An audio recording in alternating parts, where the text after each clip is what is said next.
उनके लिए भी शोक नहीं बनता, क्योंकि जो विनाशी है उसका प्रतिपल प्रतिक्षण विनाश हो रहा है। जो अविनाशी है उसका किसी काल में विनाश नहीं हो सकता। कोई समर्थ ही नहीं है अविनाशी का विनाश करने में।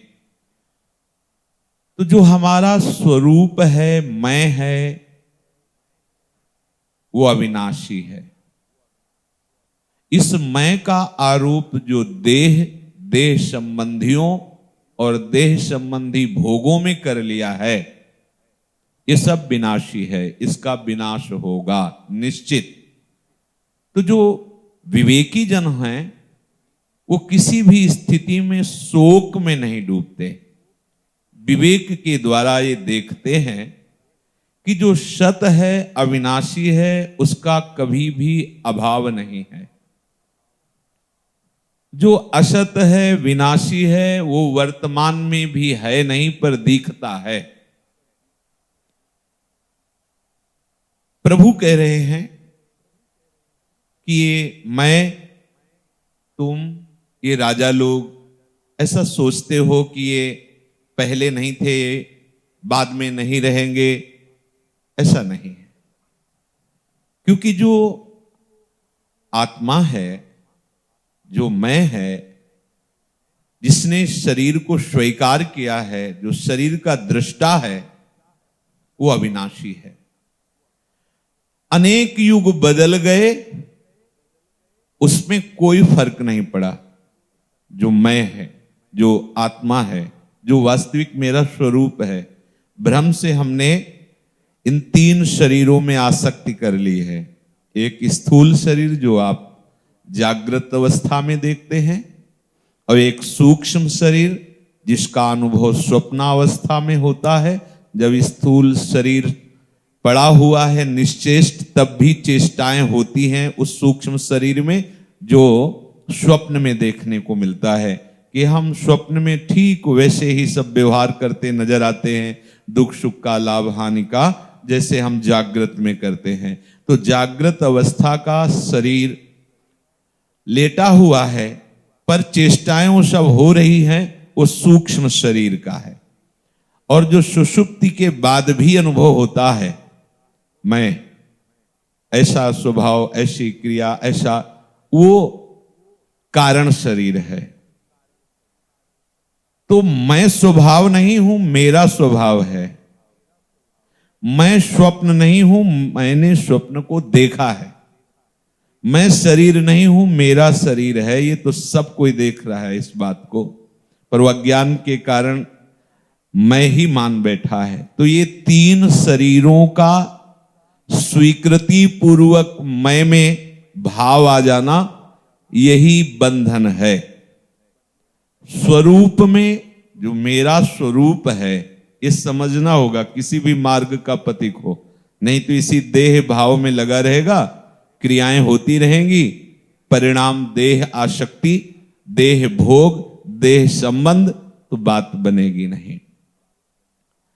अनेक युग बदल जाएं तो भी जीवात्मा में जो मैं है उसमें कोई फर्क नहीं पड़ता, क्योंकि वो अविनाशी परमात्मा का अंश है। परंतु ये शरीर प्रतिक्षण बदलता रहता है, ये क्षण मात्र भी टिकता नहीं है। ऐसे विनाशी शरीर में स्वीकृति हो जाने के कारण मेरे को दुख सुख, लाभ हानि, मान अपमान, निंदा स्तुति, जन्म मृत्यु आदि ना व्यापते हुए भी भोगना पड़ता है।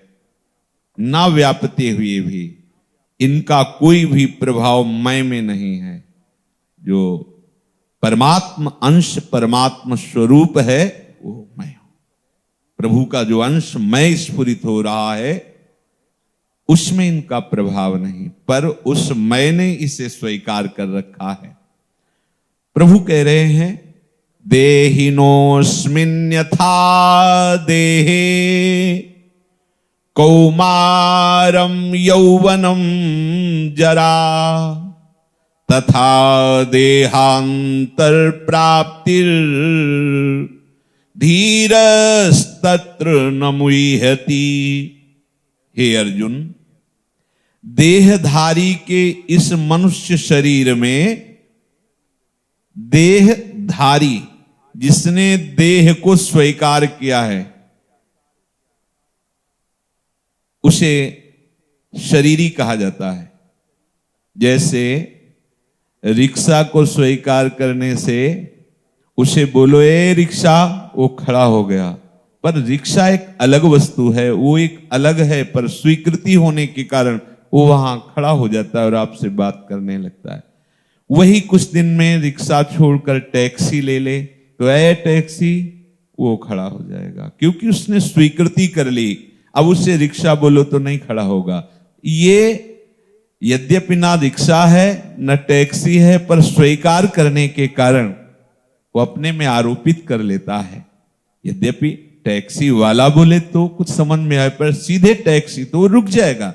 ऐसे ही ये शरीर को स्वीकार, शरीरी यद्यपि वो नहीं है, पर वो स्वीकृति होने के कारण फिर इसके द्वारा जितनी चेष्टाएं होती शुभ या अशुभ, वो सब भोगना पड़ता है।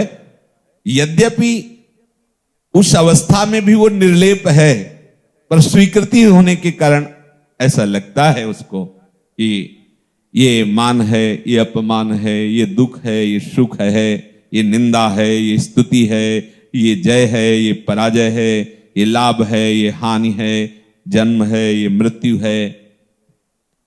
साधना उपासना इसी बात की जाती है कि इन द्वंद्वों का कहीं प्रभाव ना पड़े। तो द्वंद्व तो आएंगे जाएंगे, प्रभाव, यदि आप इस द्वंद्व से प्रभावित होने वाले शरीर को अपना मैं मानेंगे तो आपके ऊपर प्रभाव पड़ेगा। इस मैं को इससे हटा करके प्रिया प्रीतम के चरणों में अर्पित करना, ये प्रेमी उपासकों का मार्ग है। और उस शुद्ध ब्रह्ममय में स्थित हो जाना, ये ज्ञानी महापुरुषों का मार्ग है। पर दोनों को इस शरीर राग का त्याग करना होगा। तो जब तक इसके हम रहस्य को नहीं समझेंगे, तब तक चाहे जितना साधन कर लीजिए, आप शरीर राग से नहीं हट सकते। ये किसी साधन से नहीं हटता, ये स्वीकृति से हटता है। आपने जो स्वीकृति गलत जगह की है उसे बदलिए। जैसे इसी शरीर में आप जब गृहस्थ थे तो आपने अपने को गृहस्थ रूप में ही देखा, स्वप्न में भी देखो स्वीकृति का प्रभाव। सोने के बाद आपको जब जगे तो बताना नहीं पड़ा कि आप गृहस्थ हो, गृहस्थ का ही भाव रहा स्वभाव में। लेकिन जब आप संत बन गए, वेश परिवर्तन करके विरक्त बन गए, तो अभी कोई देहासक्ति नहीं छूटी है, पर अब आप स्वप्न में भी अपने को गृहस्थ रूप में नहीं देखेंगे। देखो बाहरी स्वीकृति का सूक्ष्म शरीर पर प्रभाव पड़ रहा है। आप स्वप्न में भी अपने को संत रूप में देखेंगे और जगने के बाद स्वभाव में भी वही बैठ जाता है कि मैं विरक्त वेश में हूं, कोई समझाना नहीं पड़ता। मतलब स्वीकृति का स्थूल सूक्ष्म कारण तीनों पर प्रभाव पड़ता है। अपने माया के अविद्या के प्रभाव से गलत स्वीकृति कर ली है, इस शरीर को मैं मान लिया है। अब इस शरीर के जितने धर्म हैं, ये शरीर धर्म का ही है, सुख दुख लाभ हानि आदि ये सब भोगना पड़ रहा है। इसी से मुक्त होने के लिए भगवत मार्ग है, गुरु चरणाश्रय है। देखो सेवक जी महाराज कह रहे हैं, शत्रु मित्र सम जानी, मान मान अपमान सम, दुख सुख लाभ न हानि, यह जो कृपा हरिवंश की। ये स्थिति आनी ही है। शत्रु मित्र समान हो जाए, मान अपमान समान हो जाए, निंदा स्तुति समान हो जाए, दुख सुख का कोई हमारे ऊपर प्रभाव न पड़े, ये कैसे हो सकता है? जब तक इस शरीर में हमारा राग है, ये स्वीकृति है कि मैं शरीर हूं, तब तक चाहे जितना आप साधन कर ले, प्रभाव पड़ेगा, इन द्वंद्वों का प्रभाव पड़ेगा।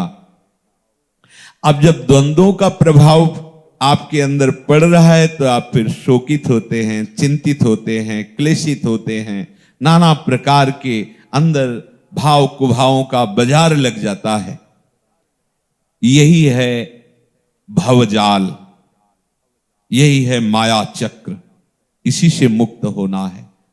प्रभु कह रहे हैं, हे अर्जुन, देहधारी के इस मनुष्य शरीर में जैसे बालकपन, जवानी और वृद्धावस्था होती है, ठीक ऐसे ही दूसरे शरीर की प्राप्ति होती है। बालक से जवान हो गया, जवान से वृद्धावस्था हो गई, वृद्धा से मृत्यु अवस्था हुई, मृत्यु से जन्म अवस्था हुई। ठीक ऐसे ही इस विषय में जो धीर मनुष्य होता है वो मोहित नहीं होता, वो मृत्यु से भयभीत नहीं होता, मृत्यु से दुख नहीं दे सकती। जैसे बाल्यावस्था से जवानी आई, जवानी से वृद्धावस्था आई, ऐसे वृद्धावस्था से मृत्यु अवस्था आई, कोई फर्क नहीं पड़ता। पर देखो मृत्यु का कितना भय है, चराचर जगत को भय है। देहिनोऽस्मिन् यथा देहे कौमारम यौवनम जरा। पहले ये बात समझनी है कि शरीर की ये अवस्था है, शरीरी की नहीं। शरीरी माने जो शरीर को स्वीकार किए हुए है, जो मैं है, जो अपना स्वरूप है, ये अपना स्वरूप नहीं है। उसकी एक ही अवस्था रहती है, आनंद स्वरूप, सहज सुख राशि। क्योंकि आनंद समुद्र प्रभु का अंश है, वो आनंदमय है, किंचन मात्र दुख नहीं है, दुख का लेश नहीं है। पर शरीर को उसने स्वीकार कर लिया है। मैं स्त्री, मैं पुरुष, मैं बालक, मैं जवान, मैं बूढ़ा, बस इसी में परेशानी हो रही, यही अज्ञान है। यद्यपि दिखाई दे रहा है कि ये शरीर ही जन्मा है, शरीर ही बाल्यावस्था में, शरीर ही जवानी अवस्था में, शरीर ही वृद्धावस्था में, क्योंकि मैं इनको देख रहा है, मैं इनका दृष्टा है, मैं ये नहीं है। शरीरधारी के शरीर में पहले बाल्यावस्था आती, फिर युवावस्था आती, फिर वृद्धावस्था आती।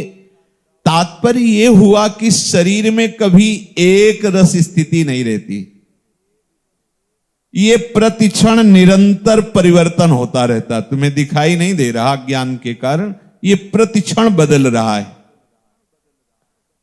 आज तक किसी ने तारीख नोट नहीं की कि हमारी मुछ इस तारीख को जगी थी, हमारी दाढ़ी इस तारीख को निकली थी।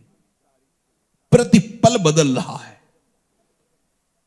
शरीरधारी के इस शरीर में जो परिवर्तन हो रहा है, उस परिवर्तन को दृष्टा देख रहा है, पर वो इस परिवर्तनशील शरीर में इतना तादात्म्य हो गया है कि हर बात अपने में ले रहा है, मैं में ले रहा है। तो जैसे शरीर की कुमार अवस्था, युवावस्था, वृद्धावस्था, ऐसे ही मृत्यु अवस्था है, ऐसे ही दूसरे शरीर की प्राप्ति होती है। स्थूल शरीर में बालक से जवान एवं जवान से बूढ़ा हुआ, इन अवस्थाओं का परिवर्तन देख करके भी शोक नहीं हुआ, ऐसे ही मृत्यु में भी तुम्हें बिल्कुल कोई शोक नहीं होना चाहिए। पर उसके लगता है कि बाल्यावस्था से जवानी होने में तो हमें कोई कष्ट नहीं हुआ, लेकिन मृत्यु में हमें कष्ट होता है उस शरीर राग के कारण। उस शरीर में इतना आसक्त है कि उसे छोड़ना नहीं चाहता, उसी बात का कष्ट है। नहीं तो जो मैं है उसमें किंचित मात्र कष्ट नहीं है। प्रभु कह रहे हैं कि जब ये एक शरीर से दूसरे शरीर में जाता है तो ठीक ऐसे ही जैसे जवानी से बुढ़ापा, या बाल्यावस्था से जवानी, ऐसा ही क्रम है। भगवान बता रहे हैं, उनकी बात पर हमें विचार करना, विश्वास करना है।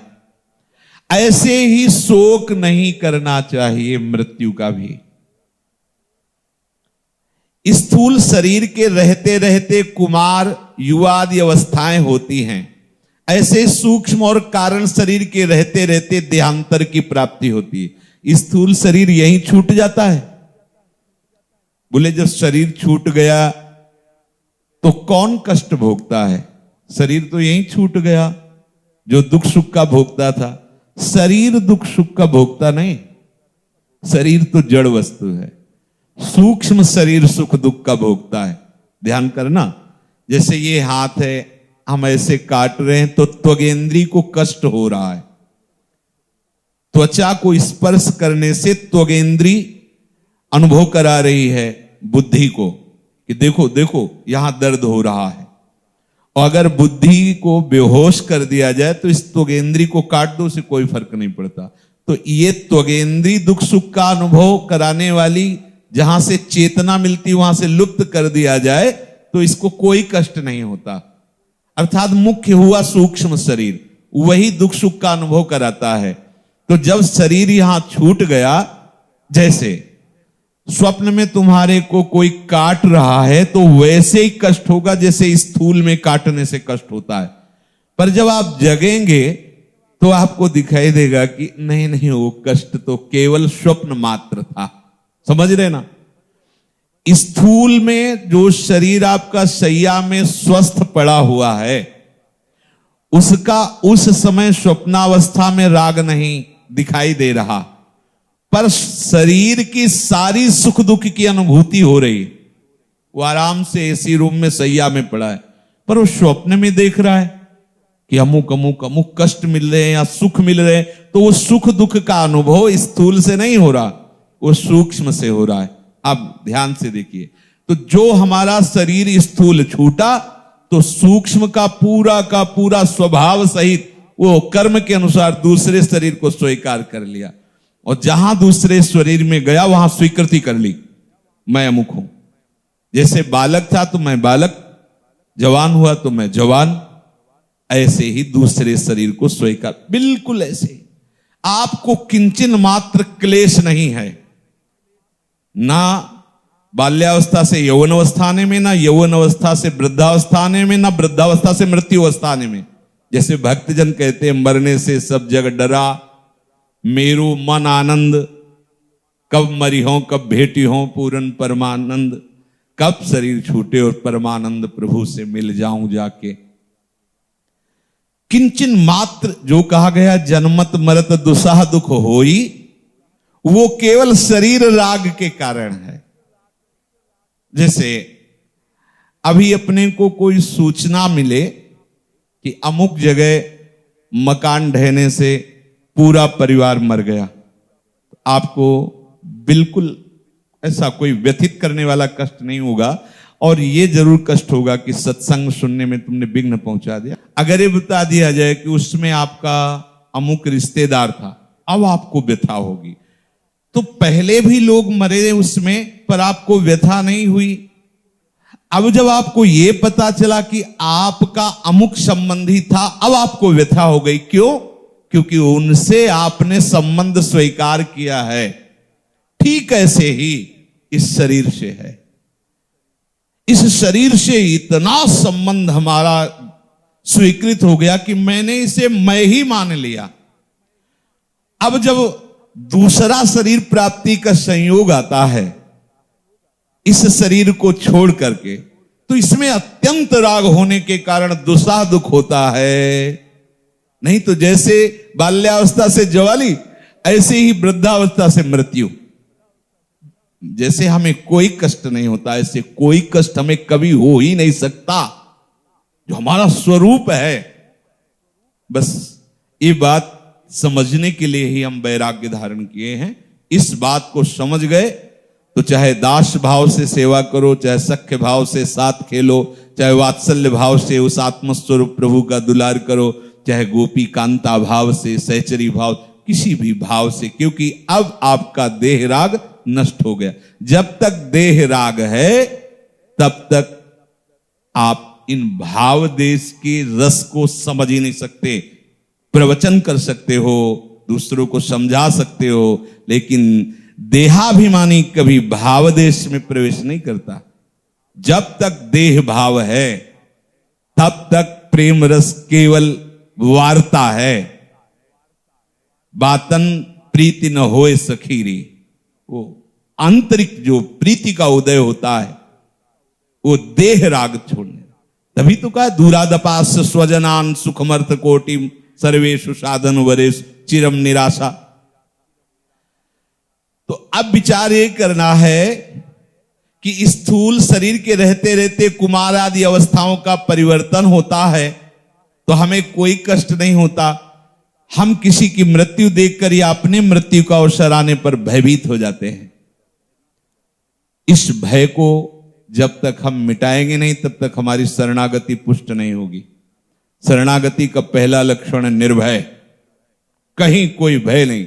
शरीर भययुक्त है प्रतिपल, इसको स्वीकार करके कभी कोई निर्भय हो ही नहीं सकता। इसीलिए इतने ज्ञान की आवश्यकता जरूर है कि शरीर मैं नहीं हूं, ये आपको स्वीकार करना है, जप नहीं करना है, ये समझना है वास्तविक आप नहीं हैं। परम ज्ञानी विदेहराज जनक जी एक दिन स्वप्न देखा कि वो महल में बहुत सुखद सैया पर पड़े हुए शयन किए, तो स्वप्न में देखा कि उनका राज्य छिन गया और शत्रुओं ने महल पर शासन कर लिया। वो जंगल में भटकते रहे। बहुत दिनों के बाद ऐसी भूख सी व्याकुलता प्रकट हो रही थी तो उन्हें थोड़े से चावल और दाल मिली। किसी तरह उन्होंने मिट्टी के पात्र में उसको रांधा और वो पक करके तैयार ही हो रही थी कि दो लड़ते हुए सांड आए और उस खिचड़ी को भी बिखेर दिया। आप तो भूख से व्याकुल हो गए और उस व्याकुलता में नेत्र खुले तो देखा विदेहराज की शैया पर शरीर पड़ा हुआ है। जनकपुरी के राजा हैं। ये क्या? अभी मैं भूख से व्याकुल, इतना त्रसित, और आंख खुलने पर ये राजवैभव, ये सत्य की वो सत्य।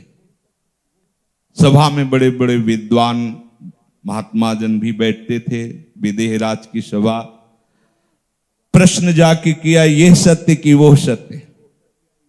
अब उसको कोई व्याख्या हो तो उसमें विचार, ये सत्य की वो सत्य।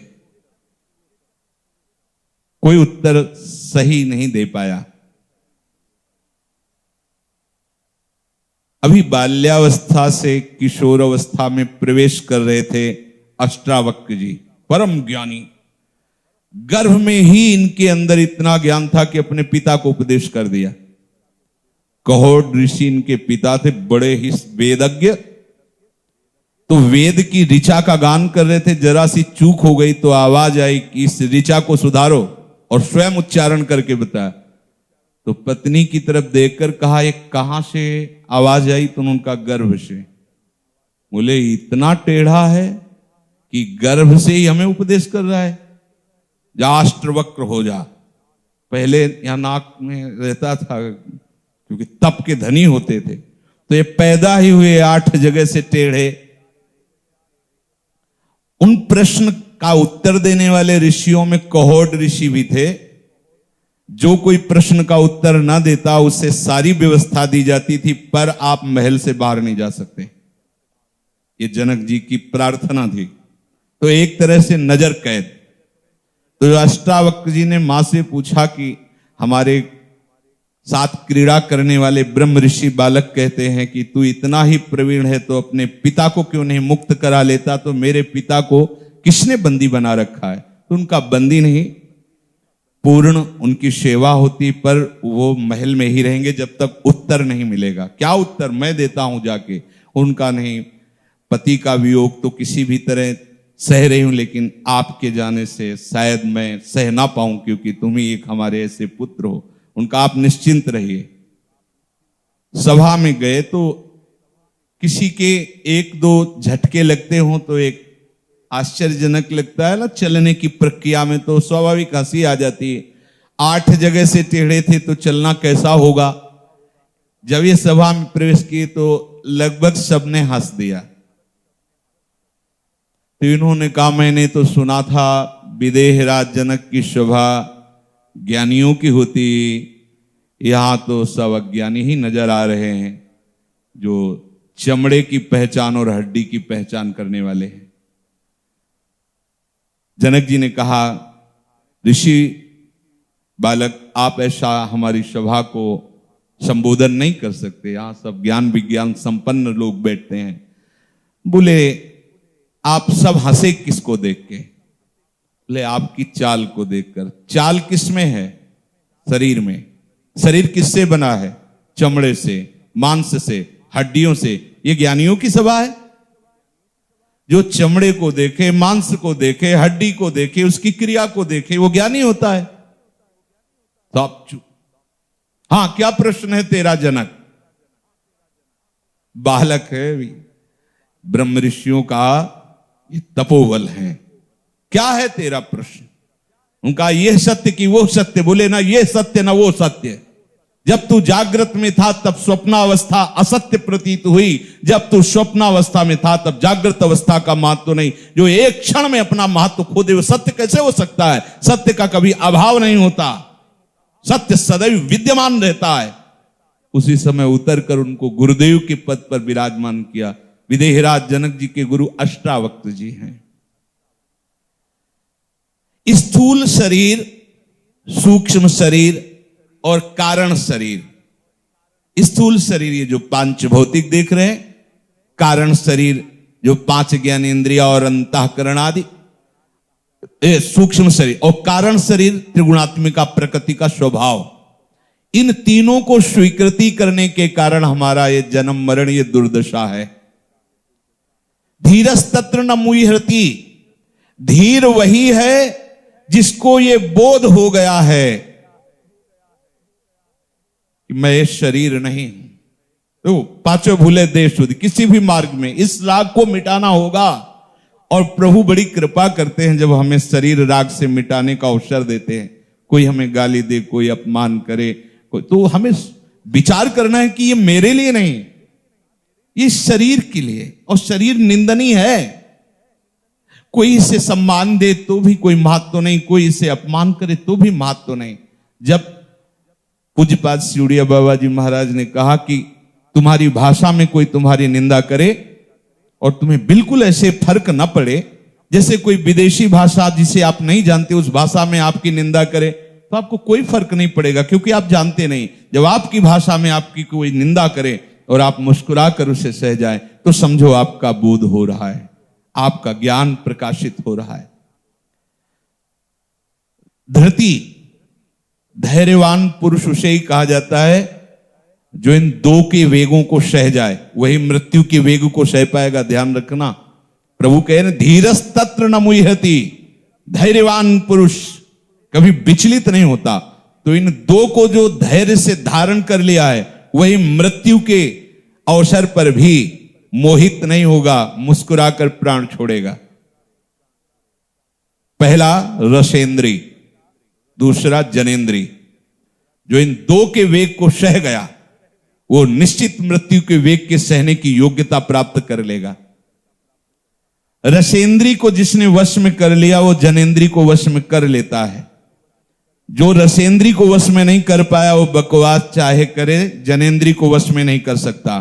जो रसेंद्री और जनेंद्री के वो को अपने अधीन कर लिया वही महात्मा है, वही ज्ञानी है, वही बैरागी है, वही भगवत मार्ग का पथिक है। जो रसेंद्री और जनेंद्री की क्रीड़ाओं में आसक्त है वो कैसा महात्मा है, कैसा भगवत मार्ग का पथिक है, भगवान जाने। पर शास्त्र ऐसा कहता है। रसेंद्री और जनेंद्री के वेग को जो सह गया, ये छोटी मोटी बात नहीं है। आप देख लीजिए, महात्माओं ने इन 2 पर ही विशेष शासन किया है। रसेंद्री और जनेंद्री को अपने अधीन करने वाला उपासक ही अपने स्वरूप की तरफ चल पाएगा, भगवत मार्ग की तरफ चल पाएगा। रसेंद्री और जनेंद्री को खुला छूट दे दी गई, जब जैसा चाहे वर्ताव करे, तो धीरज कहां आएगा, वो धैर्य कहां आएगा? क्योंकि रसेंद्री जनेंद्री जो हमें आसक्त की है, वो असत क्रिया असत पदार्थों में, ये सत्य नहीं है। जो कुछ ही क्षण में नष्ट हो जाता है वो सत्य कैसे हो सकता है? देखो, अच्छे से अच्छे पदार्थों को आप ऐसे रखते, देखो प्रतिपल नष्ट हो रहे हैं, कुछ समय बाद उनसे बदबू आने लगेगी। और जो पदार्थों का भोक्ता शरीर बन रहा है, उसको आप देखो, उस शरीर से तुम सुख की आकांक्षा रखते हो, अपने शरीर से या दूसरे शरीरों से। ये घोर अज्ञान की वृत्ति है, और जो इस वृत्ति का पोषण करता रहता है, रसेंद्री जनेंद्री के वेग को ना सह सकने के कारण, वो परमार्थ की पगडंडी पर नहीं चल पाएगा, वो देख ही नहीं सकता परमार्थ किसे है कहते हैं। काफी समय व्यतीत होने के बाद भी उसको ऐसा लगेगा कुछ नहीं है परमार्थ में। कहते हैं इन दो पर शासन करो और आप फिर देखो कैसे आप आनंद मगन होते हैं। बोले मैं इनके बिना नहीं रह सकता, ये तुम्हारी स्वीकृति है, ऐसा नहीं है प्यारे, बिल्कुल ऐसा नहीं है। आप स्वयं सुख राशि हैं, प्रभु के अंश हैं। ये मायाकृत भूल को मिटाने के लिए आपको अवसर मिला, इस भूल को सुख मत मानिए। धीरस्तत्र न मुह्यति, धीर उपासक कभी भी किसी भी विषय से मोहित नहीं होता, इसमें बिल्कुल संदेह नहीं। जो ऐसा धैर्यवान होता उसका अगला जन्म ही नहीं होता, ध्यान रखना। जो ऐसा धैर्यवान होता है अगला जन्म ही नहीं होता उसका, ये जन्म मरण का जाल ही नष्ट हो जाता है। इसलिए अब प्रभु कह रहे हैं कि तुम धैर्यवान बनो। मात्रा स्पर्शास्तु कौन्तेय शीतोष्ण सुख दुख दाह आगमा पाइनो अनित्यास्तास्ति तिक्षस्व भारत। हे कुंती नंदन, इंद्रियों के विषय जितने हैं वो सब जड़ पदार्थ हैं, ध्यान रखना। और जड़ पदार्थ में किसी में हम अनुकूलता का आरोप करते हैं और किसी में प्रतिकूलता का आरोप करते हैं, है नहीं उसमें कुछ। कोई हमें अनुकूल लगता है, कोई प्रतिकूल लगता है, उसी को शीतोष्ण कहा है। शीत अनुकूलता, उष्ण प्रतिकूलता। प्रतिकूलता में ताप होता है और अनुकूलता में एक हर्ष जनित शीतलता लगती है। उस अनुकूलता प्रतिकूलता शीत उष्ण में जो सुख दुख मिलता है, ये आने जाने वाला है, ये अनित्य है, टिकाऊ नहीं है। इसलिए तुम उसके हटाने का उपाय न करके सहन करो। तास्ति तिक्षस्व भारत। खास बात देखनी है यहां, यदि कोई तुम्हारा अपमान करता है तो तुमको आनंदित होना होगा कि मेरा शरीर राग कितना गया है, यह अनुभव कराने के लिए प्रभु ने व्यवस्था की है। अगर आपने उस अपमानित करने वाले को दंड विधान शुरू कर दिया और चार लोग मिलकर उसे दंड, ये अज्ञानियों की बात हुई, ये बात नहीं बनेगी। नहीं, अवसर मिला है शरीर राग हटाने का और आपको देखने का कितना प्रभाव पड़ता है इस निंदा का, इस अपमान का। संत जन तो बड़े आनंदित होते, जैसे कोई एकांत में दंड बैठक मारकर व्यायाम वर्जिश करके तैयार होता है और फिर कभी अखाड़े पर उसे बल दिखाने का अवसर आता है तो हर्षित होता है कि आज हम जो वर्षों से व्यायाम कर रहे हैं दिखाने का अवसर। ऐसे ही वर्षों से जो हम अभ्यास कर रहे हैं, अब हमें उसका अनुभव करने का अवसर आया है। जब हमारी कोई निंदा करता है, हमारे कोई अपमान करता है, हमारी अवहेलना करता है, तो हमें कैसा लगता है। अगर हमें उसके प्रति द्वेष बुद्धि होती है और हम चार लोगों को अपने सपोर्ट में लेकर उसको दंड देने की बात सोचते हैं, तो ये घोर अज्ञान और संसारी का कार्य है, ये साधक का कार्य नहीं, उपासक का कार्य नहीं है। मात्रा स्पर्शा, भगवान कह रहे मात्रा, इसे तौल का नाम है मात्रा। तो आप कितनी मात्रा में ये खाते हैं, कितनी मात्रा में आप ये छोड़ते हैं। मात्रा माने एक माप, एक तौल। और सूक्ष्म भाव में उसे कहते हैं मात्रा को ज्ञान कराना। ज्ञान कराना, ये वस्तु कितनी है, कैसी है, क्या है, इसका ज्ञान। ये ज्ञान जहां से होता है वो अंतःकरण है। तो मात्रा स्पर्शास्तु, जो अंतःकरण में सुख दुख का अनुभव हो रहा है, किसी वस्तु व्यक्ति स्थान को लेकर, अनुकूलता प्रतिकूलता को लेकर के, इंद्रियों और अंतःकरण में जो संयोग और वियोग जनित दुख सुख का अनुभव होता है, जब हमारी अनुकूलता की वस्तु व्यक्ति स्थान मिलेगा तो मुझे सुख मिलेगा, और जब प्रतिकूल मिलेगा तो दुख मिलेगा। ना वो अनुकूल है ना प्रतिकूल, मेरा माना हुआ है। वही व्यक्ति जब मेरे अनुसार चलता है तो मित्र, और मेरे प्रतिकूल हो गया, मेरे माने हुए प्रतिकूल, वही शत्रु हो गया। ना वो शत्रु है ना वो मित्र है, ना अनुकूल है ना प्रतिकूल है, केवल ये मनोभाव है। समझना है, जो अंतःकरण और इंद्रियों से जाना जाता है, भोगा जाता है, दुख सुख का अनुभव होता है, मात्रा स्पर्शास्तु, उसे भगवान संबोधन करके कह रहे मात्रा स्पर्श। ये पद केवल पदार्थों से है, किसी भी तरह के। तो बोले इसको संबंध ही माना जा सकता है कि उस वस्तु व्यक्ति से संबंध है। केवल पदार्थ ही क्यों माने जाए इसमें, कि जो इंद्रिय और अंतःकरण में सुख दुख का अनुभव, इसमें संबंध भी तो हो सकता है कि हमने आपसे संबंध माना, अनुकूल या प्रतिकूल जैसा हुआ। तो कह रहे हैं कि अगर हम संबंध को मानते हैं तो संबंध आने जाने वाला नहीं होता, उसका स्थायी स्वरूप होता है। क्योंकि संबंध स्वयं से होता है, इंद्रियों से, अंतःकरण से, जड़ पदार्थों का संयोग वियोग होता है, लेकिन संबंध स्वयं से होता है। जैसे माना ये मेरा पति है, अब जिसको पति माना वो शरीर जड़ है, वो आने जाने वाला है, अब वो चला गया, लेकिन मैंने माना ये मेरा पति है, पधार गया वो 20 वर्ष बाद। कोई कहता है अमुक की पत्नी, तो उसके कान ऐसे खड़े, जी संबंध है, संबंध है। ये जब तक वो अस्वीकृत नहीं करेगी तब तक संबंध बना रहेगा। जड़ वस्तु चली गई लेकिन संबंध उसका टिका हुआ है। अगर यही संबंध ऐसे बदल कर इधर हो जाए तो संबंध से भगवत प्राप्ति होती है, आपको बताया है।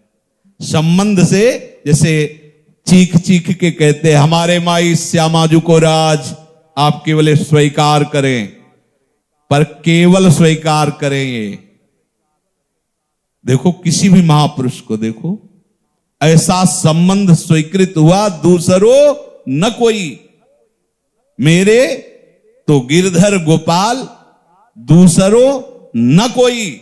अभी भगवत प्राप्ति हो गई, अभी। अब आप निश्चिंत हो जाइए, आप मत सोचिए कुछ और, अभी हो गई। पर केवल संबंध इन्हीं का, अन्य नहीं। जो आपके मन में प्रश्न आता है कि भगवत प्राप्ति ऐसे कैसे हो जाएगी, बड़ी दुर्लभ है, बड़ी कठिन है, उसका कारण आपका अन्य संबंध है। अगर आप ये स्वीकार कर ले, मेरे प्राणनाथ श्री श्यामा शपथ करो तृण छिए, तो निश्चिंत हो जाओ आप। पर जब प्रश्न आता है तो दिखाई देता है कि श्यामा जी कहीं है ही नहीं आपके जीवन में। बहुत जन है आपके जीवन में, रुपया है, पैसा है, बुद्धि है, भाई बंधु माता पिता परिवार मित्र बहुत है, बस अब कठिन है भगवत प्राप्ति। जब ये हो गया कि बस हमारे माई श्यामा जी को राज, बस हमारी लाडली जो, हमारे प्राणधन श्री प्रिया प्रीतम, संबंध में बहुत बड़ी ताकत है। संबंध एक ऐसा भजन है जो किसी भी तरह व्यक्त नहीं किया जा सकता। 20 वर्ष हो गए पति का वियोग हुए, उसने ना तो ध्यान रखा है, ना पति का स्वाध्याय करती है, ना पति के किसी ऐसी दिनचर्या में है कि पति की छवि विराजमान करके आठों पैर पूजती है, लेकिन 20 वर्ष बाद भी कहा गया ए अमुक की तो जी स्वीकृति। यही संबंध दुर्गति और सदगति का कारण होता है। शरीर को स्वीकार कर लिया मैं, तो जब से स्वीकार की आज तक दुर्गति हो रही है। अब स्वीकार करने का अवसर है, पर यह स्वीकृति तभी मानी जाएगी जब अन्य ना हो। दूरादपाश स्वजनान, इसीलिए कठिन है इस राग को छोड़ पाना। देखो, महापुरुषों के वचनों को समझना है। स्वयं जब तक जिसकी स्वीकृति रखोगे तब तक आप उसको प्राप्त होते रहेंगे। शरीर की स्वीकृति, भोगों की स्वीकृति, संसार की स्वीकृति, तो आप शरीर भोग संसार को प्राप्त होते रहेंगे। बोले साधना, शरीर को स्वीकृति करके साधना करते रहो, शरीर मिलेगा, निश्चित मिलेगा। पर जब तक शरीर की अस्वीकृति नहीं होगी तब तक आप शरीर भाव से ऊपर नहीं जाएंगे। खुले शब्दों में है, मोक्ष की प्राप्ति या निकुंज की प्राप्ति या प्रेम की प्राप्ति। जैसे हमारे माई श्यामाजू को राज, तो तनुवांग मनोभिरमलई सोहम तविवाश्रिता, तन मन वचन कर्म सब अर्पित श्री लाडली जी को माई श्यामाजू को राज। सब संबंध स्वामिनी जी से हमारे हो गए। हमारे तन मन प्राण सब लाडली को समर्पित। इनसे मेरा कोई भी अधिकार संबंध नहीं रह गया। आज शरीर छूटे या 1000 वर्ष बाद कोई चंदन लगाए या गाली दे, थोड़ा समझना। यदि हमें कोई अपमानित करता है, हमारे शरीर को कोई दंडित करता है, तो अब मेरा प्रश्न कैसे रह गया कि इसने दंडित कर दिया? मेरा प्रश्न नहीं बनता। मेरी स्वामिनी का विधान होगा। अगर उनका विधान नहीं है तो सीम की चाप सके को तासु। बड़े रखवार, इतने बड़े रखवार हैं, उनकी वस्तु को कोई छू कैसे सकता है? इसका मतलब उनका विधान है। जब उनका विधान है तो जोई जोई प्यारो करे सोई मोहि भावे। आप तो आनंदित रहेंगे। एक एक शब्द ध्यान से सुनना। जिस संबंध को आपने स्वीकार किया है, जब तक अस्वीकार नहीं करेंगे तब तक वो किसी भी काल में मिट नहीं सकता। घर से बैरागी बन के निकल पड़े, वर्षों घूमते रहे, पर संबंध अंदर था कि मेरे परिवार वाले हैं, कभी काम आ सकते हैं। जब श्री जी ने ऑपरेशन किया तब समझ में आया कि इतनी लंबी यात्रा के बाद भी अभी बीज था। ऑपरेशन करके गांठ निकाल दी। अगर संबंध है तो संपर्क ना होने पर भी बहुत समय तक उनसे दूर, जैसे उसका पति 20 वर्ष व्यतीत हो गया, बिछो हुए, पर संबंध स्वीकृत है, वो मेरा पति, उसका नाम लेने से तुरंत बोल दिया। संबंध हटाना है। संबंध, अगर अंदर से संबंध नहीं हटा तो जहां हो वहीं, और उसमें अवश्य में भोक्तव्यम कृतम कर्म शुभाशुभम, ये संसार चक्र उत्तम अधम गतियों में भटकते रहना होगा। फिर ध्यान से सुनिए, ये माना हुआ संबंध केवल अस्वीकृति से जाएगा, मेरे नहीं हो। अपने में कभी इनका अपनापन आरोपित मत कीजिए कि ये मेरे हैं। संतों की वाणियों को देखो। नाते नेह राम के मनियत, ये श्री जी के जन है, मेरा कोई, ये शरीर श्री जी को समर्पित, वाणी श्री जी को। अब जैसा विधान श्री जी, हमारा अधिकार नहीं है।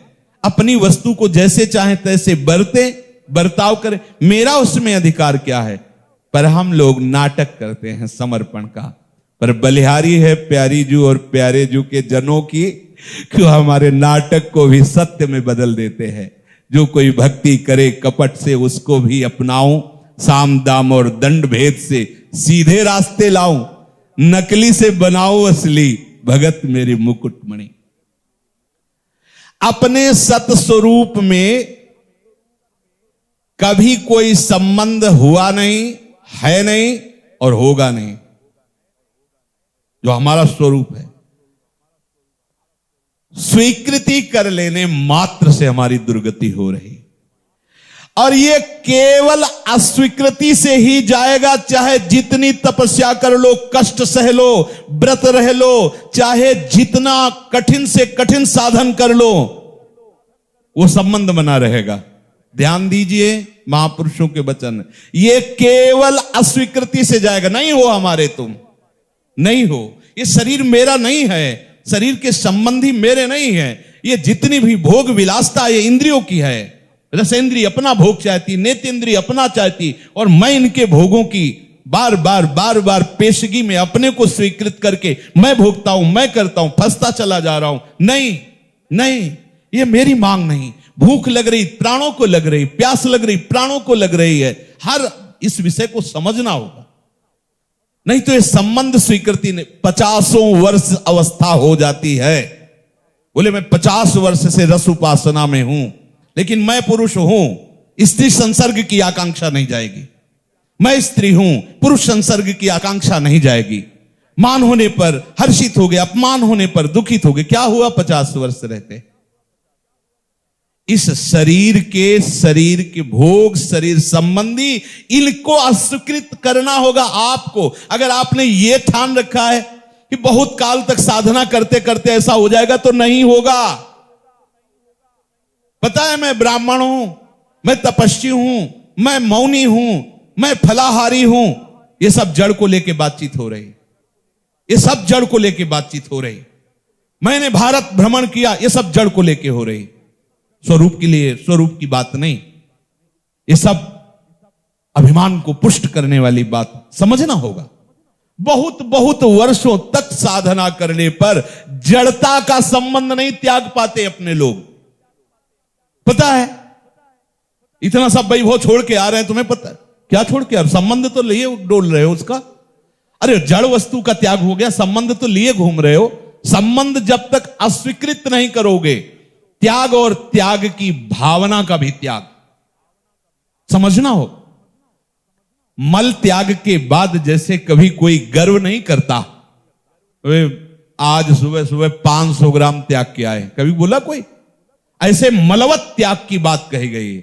जैसे मल त्याग का किसी को अभिमान नहीं होता, ऐसे वमन त्याग, मलवत त्याग, विषवत त्याग की बात भोगों की आई है। यह किसी साधना से नहीं जाएगी। महापुरुषों के वचन है, यह संबंध की अस्वीकृति बिना किए चाहे जितना त्याग कर लो। सब त्याग लिया, लंगोटी पहने बैठे हैं। अब समय नहीं तो आपको बहुत कम में संतों का समागम करके एक जो स्त्री शरीर में उपासक थी, बहुत विशुद्ध ज्ञान को प्राप्त हुई। उनके पति राजा थे, योग वासिष्ठ का चरित्र है। उन्होंने समझाया कि महाराज आपका राज्य और आपका इस शरीर जो है ये सब नाशवान है, आपने जो स्वीकार किया है ये ठीक नहीं, स्वीकृति को त्याग दो। पर उनको कहीं ऐसा लगता था कि पत्नी के द्वारा उपदेश दिया जा रहा है, मैं उसको तपस्या करूंगा, मैं ज्ञान स्वयं प्राप्त, कठोर से कठोर तपस्या, पर कोई अंदर स्फूर्ति नहीं, क्योंकि मैं को स्वीकार करके अहम। अब उन्होंने विचार किया, अब वेग तो आते ही हैं, काम क्रोध आदि, तो उनका मैं उन अंगों को काट दूंगा, देखते हैं। अगर हमारे अंदर ऐसी कोई चेष्टा हो, मैं अपने हाथों को काट दूंगा। अगर नहीं संभला तो पर्वत से शरीर को चूर चूर कर दूंगा। उनमें अंतर ध्यान की भी सामर्थ्य आ गई थी उनकी पत्नी में। सत्य वस्तु का चिंतन करने से सब शक्तियां आ जाती हैं। अंतर्धान होकर दूसरे रूप से उनके सामने गए और कहा, आपको देखकर ऐसा लगता है आप राजोचित चिन्हों से युक्त हैं, तो आप पूर्व में राजा रहे। हाँ, तो आप तपस्या क्यों कर रहे हैं? ज्ञान प्राप्ति के लिए। तो आप ऐसा संकल्प क्यों कर रहे हैं, मैं ये अंग काट दूंगा, ये शरीर काट दूंगा? क्या शरीर काटने से आप में कोई फर्क पड़ेगा? क्या शरीर छोड़ने से आप में कोई फर्क पड़ेगा? प्रकट में शरीर नष्ट करने से? अरे शरीर का संबंध छोड़ दो, अभी ठीक हो जाओगे। बार बार प्रणाम करने लगे कि आप हमारे परम हितैषी, आपकी बातों से मुझे बड़ी शीतलता में, मैं आपके चरणों में प्रणाम करता हूं, आप थोड़ी देर और बैठ जाइए। ये अमृतमय ज्ञान के वचन, मैं तो बहुत ही संशय में फंस गया था। उन्होंने कहा मैं और कोई नहीं हूं, आपकी ही पत्नी हूं प्रकट होकर, अब मेरी बात मान। वहीं से बड़े बड़े महापुरुषों ने ये सारांश बताया है कि आपका सारा का सारा परमार्थ आपकी स्वीकृति से है।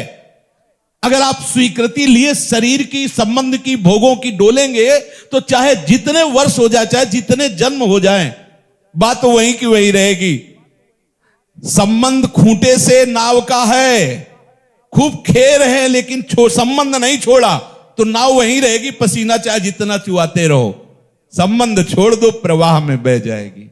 इसलिए हमारा संबंध हमारे माई श्यामा जी को राधा वल्लभ श्री हरिवंश राधा वल्लभ।